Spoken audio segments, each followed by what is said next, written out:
Bonjour à tous, nous poursuivons avec la 6e Mishnah du premier Pérec.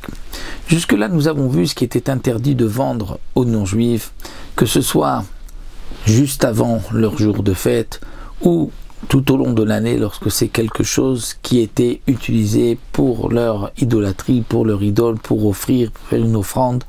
Donc les Chachamim ont interdit de les vendre parce que l'on craint que cela va servir à la Vodazara, et si ça sert à la Vodazara, nous transgressons une interdiction de la Torah, l'Ifnigver, le Titel Mirchol, puisque le non-juif n'a pas le droit non plus de pratiquer l'idolâtrie. Ici, la Mishnah va nous dire Makom shenagu limkor bema dakal ovdei kochavim mochim. Dire dans l'endroit, à un endroit où on a l'habitude de vendre le menu bétail aux idolâtres, on vend. Mais Makom shenagu shelo limkor en mochim, mais dans un endroit où l'habitude était de ne pas vendre le menu bétail aux idolâtres, on ne vendra pas.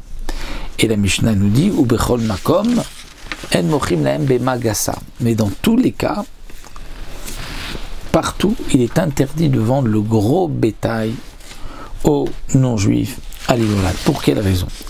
Est-ce que ceci est lié à l'idolâtrie? Eh bien non. Le Barthénoura nous dit que il y a une autre interdiction. En vérité, on aurait le droit de vendre, étant donné que les bêtes ne servaient pas à l'idolâtrie. Bien sûr, dans le cas où on sait que cette bête-là va être sacrifiée, c'est interdit. Mais là, on parle même de quelqu'un qui n'est pas idolâtre, un non-juif qui n'est pas idolâtre. Il y a aussi une interdiction de lui vendre le gros bétail, et le menu bétail, cela dépend du minag et de l'habitude. Quelle est l'interdiction? Pourquoi? Eh bien, c'est lié au jour de Shabbat. Étant donné que comme nous rapporte ici le Barthénoura, la Torah a ordonné à l'homme de se reposer le jour de Shabbat, mais aussi de laisser sa bête se reposer le jour de Shabbat. On ne pourra pas laisser sa propre bête faire un des 39 travaux interdits le Shabbat. On ne pourra pas laisser son taureau labourer un champ. Sauf si la bête le fait pour son plaisir personnel, c'est-à-dire une bête qui mange de l'herbe. C'est vrai qu'on n'a pas le droit de cueillir de l'herbe, de couper de l'herbe, de cueillir des fruits. Si la bête le fait pour elle-même, il n'y a pas d'interdiction. Mais si elle le fait pour l'homme, c'est interdit, puisque la Torah nous a ordonné de laisser notre bête se reposer.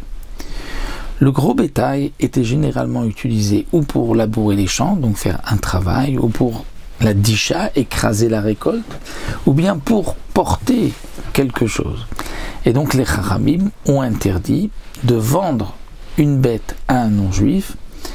Pourquoi? Pourquoi on ne pourra pas la vendre? Parce que si on nous permet de la vendre, une fois qu'on l'a vendue, il n'y a pas d'interdiction, la bête ne nous appartient plus. Mais on risque de permettre aussi de louer ou de prêter notre bête à un non-juif juste avant Shabbat, et donc le non-juif va faire travailler la bête pendant Shabbat alors que notre bête doit se reposer. C'est pas que la bête doit respecter Shabbat, c'est que nous devons de ne pas laisser notre bête faire un des 39 travaux interdits. Donc même si c'est un non-juif qui la prend, mais si ça reste notre bête, c'est interdit. C'est ce qu'on appelle Shvitat Behema. Donc les Chachamim ont été même plus loin, ont interdit de vendre une bête à un non-juif. Pourtant, lorsqu'on a vendu la bête, ça y est, la bête ne nous appartient plus, il n'y a plus d'interdiction. Mais ils nous ont interdit de vendre de peur qu'on va prêter ou louer notre bête. Donc ça, c'est l'interdiction des Chachamim. Aussi, les Chachamim ont interdit de vendre une bête à un non-juif juste avant Shabbat, juste à l'entrée de Shabbat, parce que le non-juif risque de vouloir vraiment s'assurer qu'il a fait une bonne affaire, qu'il a vendu une bête qui marche bien, qui va bien, et donc le Israël, le propriétaire, risque de parler à sa bête, de la faire avancer grâce à lui, et donc ça c'est une interdiction de Mechamer. Et donc pour cela, les Chachamim ont interdit donc de vendre une bête à un non-juif.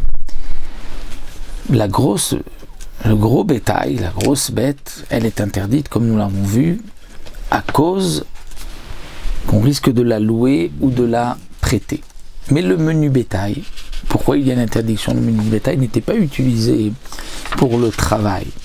Eh bien, le Barthénoura nous dit, le menu bétail, c'est une xéra à cause du gros bétail. C'est-à-dire que, pas une xéra, mais c'est un minag, que dans certains endroits, on avait interdit donc même le menu bétail, de peur que l'on vienne à aussi vendre le gros bétail. Donc les chachamim ont interdit le gros bétail, le menu bétail dépend du minag. Et donc il est interdit, en mochim lahem bemagassa, donc le gros bétail, agalim ou siachim, que ce soit agalim, un veau, et siachim, où c'est le petit de l'âne, bien qu'ils sont petits encore et qu'ils ne travaillent pas, c'est un veau, il n'est pas encore au travail, mais les chachamim ont interdit. Et shlemim ou shvurim, pas seulement si la bête est entière, mais même si la bête a la patte cassée, eh bien, on ne pourra pas non plus la vendre, étant donné que on utilisait aussi ces bêtes, même si elle avait la patte cassée, pour écraser la récolte. Rabbi Yehuda matir b'shvura, mais Rabbi Yehuda dit non. Si la bête avait la patte cassée, il n'y a pas d'interdiction parce qu'on ne l'utilisait pas au travail. Ou ben betera matir bessous. Et ben betera permet de vendre un cheval à un non-juif. Pourquoi?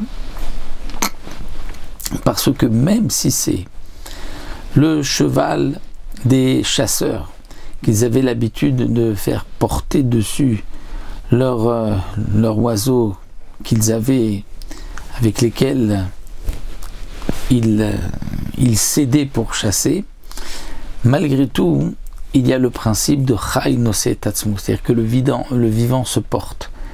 Et donc, puisque le vivant se porte, le cheval, de cette manière, ne fait pas de melacha, ne transgresse pas. Puisque quelqu'un qui est vivant, qui s'assoit sur une bête, se porte lui-même, on ne considère pas que c'est le cheval qui le porte, et donc là, il n'y a pas de transgression. Les chachamim ne sont pas d'accord. Les chachamim pensent que pour l'homme, effectivement, le din est ainsi, mais pas si on met un oiseau, ou si, comme ils avaient des beaux oiseaux qui les aidaient à la chasse, donc là, il n'y a pas de din de chai noseh tatzmo, et donc les chachamim ne sont pas d'accord avec ben betera. Donc nous avons vu, pour que le gros bétail, il y a une interdiction des chachamim, le menu bétail, ça dépend du minag, les veaux et les petits ânes, là aussi, il y a une interdiction, bien qu'aujourd'hui ils sont petits, mais de peur qu'on va ensuite les utiliser même lorsqu'ils vont être grands, on risque de confondre. Et nous avons vu que peu importe s'ils sont entiers ou la patte brisée, mais pour Rabbi Yehuda il y a une différence. Et nous avons vu une marloquette à propos du cheval. Un dernier point que nous dit le Barthénoura, toute l'interdiction c'est seulement si on le vend directement aux non-juifs. Mais si on le vend par un intermédiaire, là il n'y a pas d'interdiction parce que l'intermédiaire n'avait pas l'habitude de louer. Puisque toute l'interdiction de vente, c'est qu'on risque de louer. Si c'est un intermédiaire, là, il n'y a pas d'interdiction de vente.